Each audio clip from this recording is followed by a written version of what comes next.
Hey peeps, I'm Sydney, I'm Hollis. and welcome to our virtual cooking class! Woo!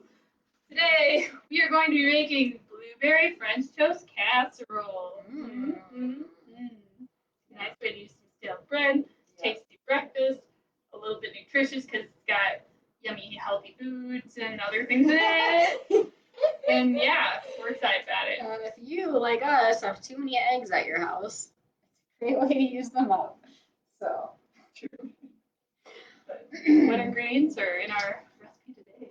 all right. So, in order to make this casserole, this tasty breakfast casserole, you're going to want a loaf of French bread or other stale/crunchy bread cut into 1-inch cubes. I wonder how many cups it comes out to be. It's like a bowl like this. And we actually have 2 different kinds of bread in here because I made bread the other day that was like super dense on accident. So we're going to use it up because it'll be softer this way. So if you have any bread that is not the best, this is the perfect way to use it. So I would say it's probably like, I don't know, it looks like maybe like 4 or 5 cups worth of, 6 eggs, 2 cups of whole milk, 1 teaspoon of vanilla, and you can use whatever milk you want. You can use whole milk, you can use 1%, you can use non-dairy, whatever you got. 1 teaspoon of vanilla extract, a quarter teaspoon of nutmeg, ground nutmeg, a half teaspoon of cinnamon, 2 tablespoons of brown sugar. The recipe says ground sugar. I was like, what is that? Brown sugar. We just keep molasses at the house, and then when we need brown sugar, we just mix in some molasses to some white sugar. It's a good opportunity to incorporate you can just stir up some molasses and sugar. Yeah. And brown sugar. Yep. Or you can use a blender. Sure. But yeah. So, and then a half pint of blueberries or 1 cup of frozen blueberries. We're using frozen today because we have that already, which is nice. And then a quarter cup of nuts. So whatever nuts that you've got on hand will work. We have some walnuts and some pecans. So maybe we'll do a little mixture, get wild, who knows. And I think that's it. I think so. So, yum. All right, what do we need to do first, Sid? So the very first step, number 1, is preheating the oven. Yep. Otherwise, it's gonna get weird there. You start off at the right temperature. It's like you let it heat up. Like preheat is kind of a vague word, but if you like turn on the oven and let it sit for like 10 minutes, 7 minutes, if it's real fancy, maybe beeps at you, but let it preheat first so then it cooks nice and beautiful. Doesn't get weird and splooshy or nothing. So definitely preheat. Yep. Then the next part is where the fun begins, and we're gonna mix together some of our liquid ingredients. So I'll go grab a bowl. So you're gonna want to mix together the eggs, the milk, the vanilla, the nutmeg, cinnamon, and brown sugar. So basically all the liquidy ingredients plus like the tasty, spicy, delicious flavor boosters. Yeah. We'll do that here. All right. Thank you. Okay. There's a bowl. So what should we add first? Eggs. So I'll get started on the eggs. I'm using some like eggs from our chickens. The flock of chickens that the food stamp initiative has. So farmers markets later in the year, you can purchase some. And I actually like to, when it's like fresh eggs from the chicken, I just crack them 1 by 1 into a little bowl and then dump them in the big bowl. So I'm gonna grab a little bowl. I must say, Hollis, that those eggs are really excellent. Good one. Probably the worst one I hear in Sid's dad jokes, unfortunately. If anybody has some love for dad jokes, show it. Post Ouch. I make myself laugh, so, you know. Dang, is that 2 cups? It is. So, in the quest for not having whole milk on hand, I have half and half since I like to put it in my morning cup of joe. So put half and half. It's half and half, so like half cream, half liquidy, so it kind of gets that same like little bit of fatty going on, but it's more milky that way. Nice. So If you don't have milk on hand, there you go. You go earlier in the week to Turtle Creek, they often have their dairy products reduced price, so it's a good time to go. If you're looking around, I think today they had milk on sale, so that was really convenient. I had stuff already, but if you're looking early in the week at Turtle Creek's the place to go. Wow. All right. I'm going to be working on this for minutes. Okay. If you want me to add in the other ingredients. Yeah. Do you want me to, do you want to like break them up first and stuff, or would you like me to add the other stuff like that might either way? You go ahead and add other stuff. Okay. Or, yeah, I don't know if it matters. Does it matter? Sometimes it's a lot. Okay, so for warning, it's a lot of liquid, folks. So maybe I'll add some of the spices, since once you add the milk, it gets a little like slushy. Oh, But- you can add the spices to the milk. True. That is another solution. I'll try that. Okay. So what we're gonna have first is a teaspoon of vanilla. So fun fact, the flowers on vanilla that give you the vanilla beans you make vanilla from are only in bloom for 1 day, 24 hours, a very, very short period of time. So yeah, that's why if you're getting like vanilla extract at the grocery store, it's always really expensive.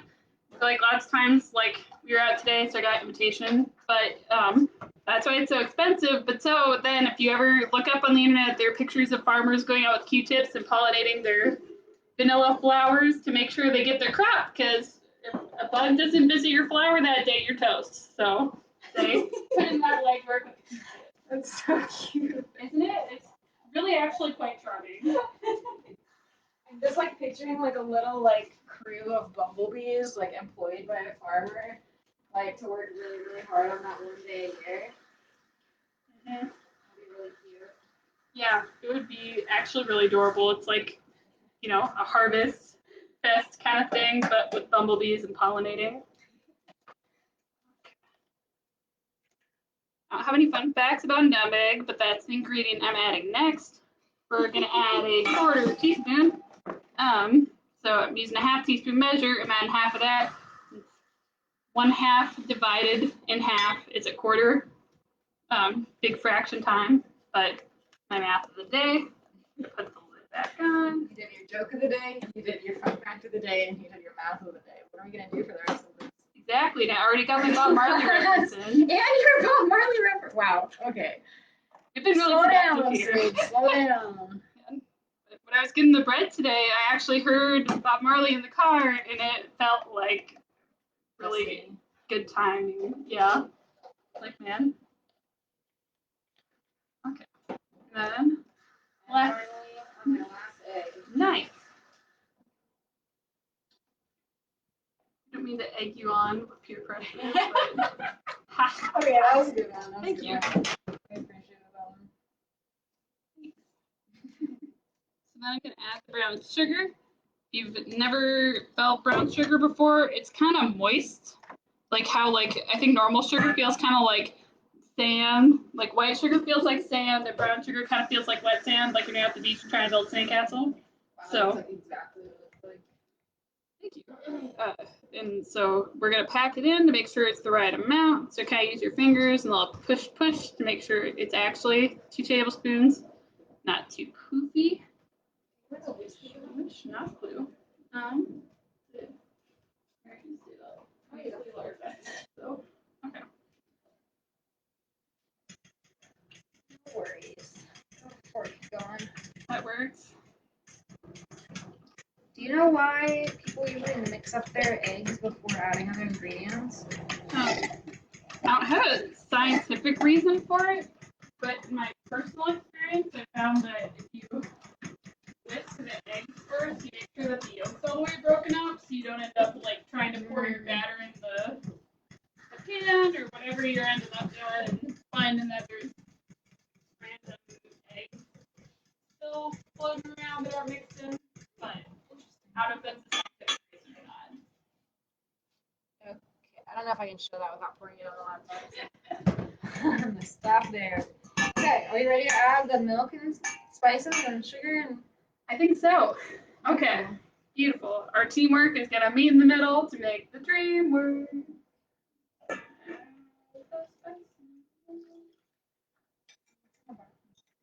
for the brown sugar. Let it drip down a little bit. Cool. Okay.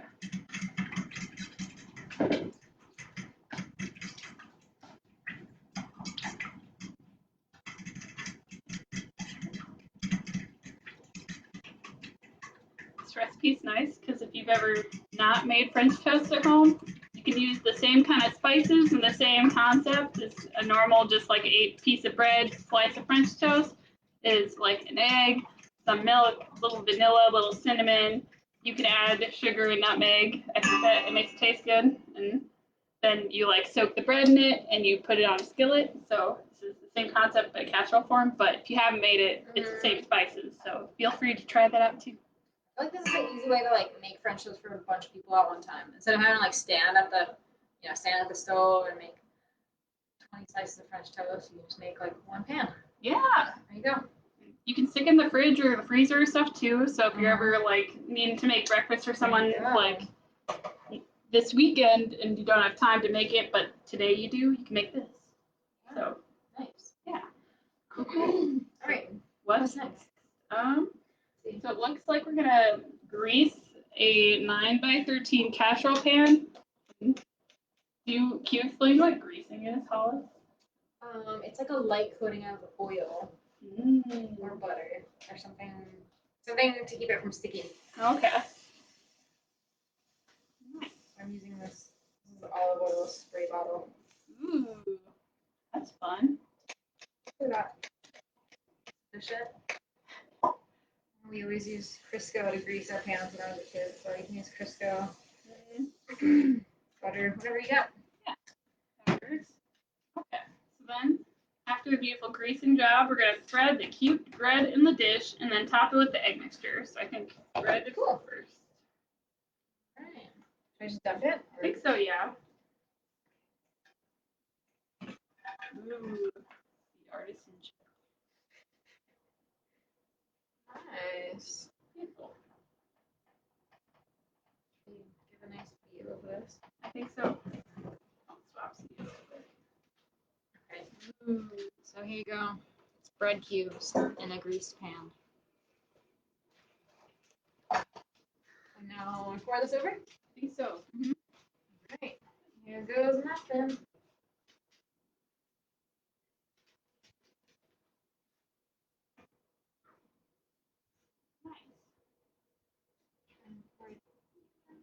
I'll grab a fork too, since I direct this to make sure that it's evenly mixed, and I had a hard time doing that earlier, so I kind of just like flipped it around a little bit. Oh, that works too. Show us your technique on that one. So what I did earlier to make our beautiful demo, since it's cooked for a little while, so we wanted to show you what the end product looks like, is kind of just take your fork, like scoop up, and so then you get the bottom stuff, like the bottom bread cubes, and you can kind of bring them to the top, kind of like, So the bread I like it isn't, like, soaked in the yeah, mixture? so that way it stays squishy and yummy.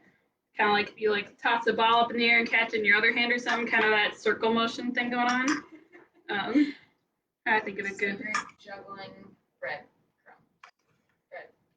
pieces. Exactly. Just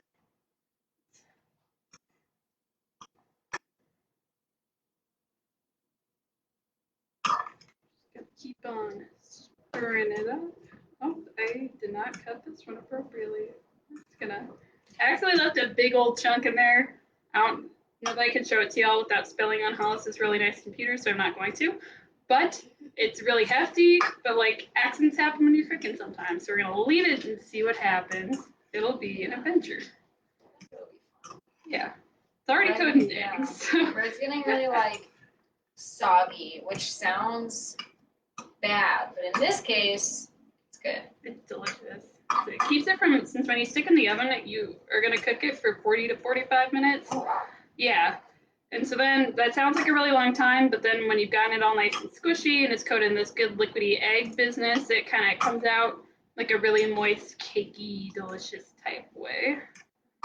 Okay, gotta give a couple more quick stirs. Thank you. I think we'll be good to go. Okay. So then we put all the bread on the bottom. We topped it with the eggs, and now we're gonna sprinkle the almonds and blueberries on top. Wow. This is like a really easy recipe, actually. Yeah. Very convenient. Do you want to do the nut sauce and I can do the blueberries? Sounds good, Sid. Sweet.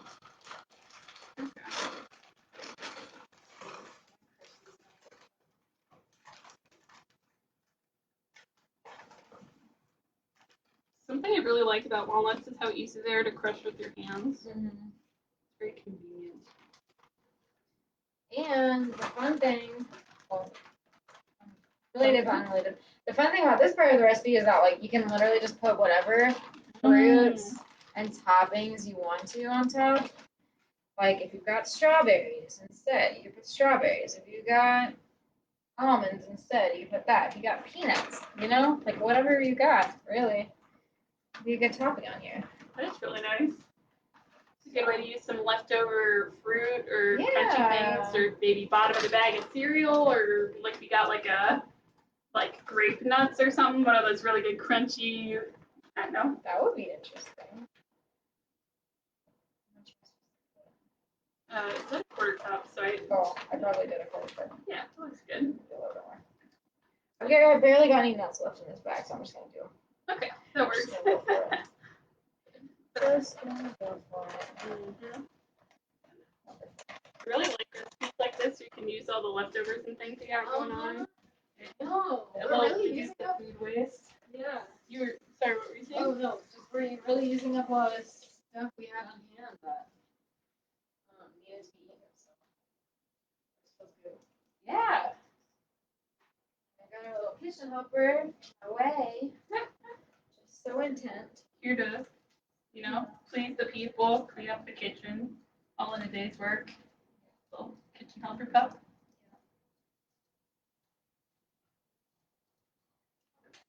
The pressure's mounting. Is it? Okay. All right. Move a little bit. My hands are clean, so I'm gonna move a little bit of blueberries around so they cook in nice. Feel even flavoring going on. Okay. And then we just put it in the oven for 40 to 45 minutes or until it's golden colored. Wow. Yeah. There you go. There you have it. Look at that. It's gorgeous. Just gorgeous. Seems like it can feed a lot of people too. Yeah. I think it's a decent number of servings. Yeah. All right. And then, well, yeah, don't have it. It says for make ahead, store in the fridge after you bake it. Oh, wait, no, wait. Oh, I guess you can put it in the fridge just like this. Okay. So if you want to make it the night before, make it the night before, put it in the fridge like this. And then in the morning, pull it out, let it come to room temp before you put it in the oven. Then, yeah. Cool. Or you can bake it and then put it in the freezer, which I think is what we might do with one of these. Yeah. Yeah.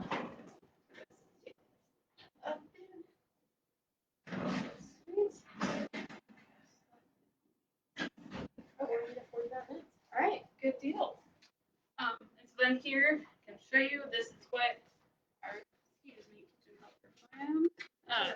Here's what our final product looks like. It's gooey and delicious, very sweet, blueberries. We're very excited to try it.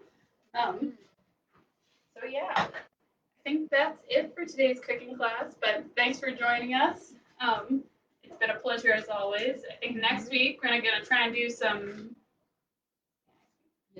banana ice cream since it's summertime, it's hot, we're all trying to have some fun in the sun while eating still food that keeps us strong and helps us do stuff we want to do. So stay tuned and join us for next week's cooking class. Woo! Cool. So thanks for being here. Show us what you did. Send pics, drop them in the comments. like, subscribe, all the good stuff, Sure. and we'll see you next week. Well, hey Lisa, hey Carly. Hey. All right. Have a good week. Bye y'all. y'all.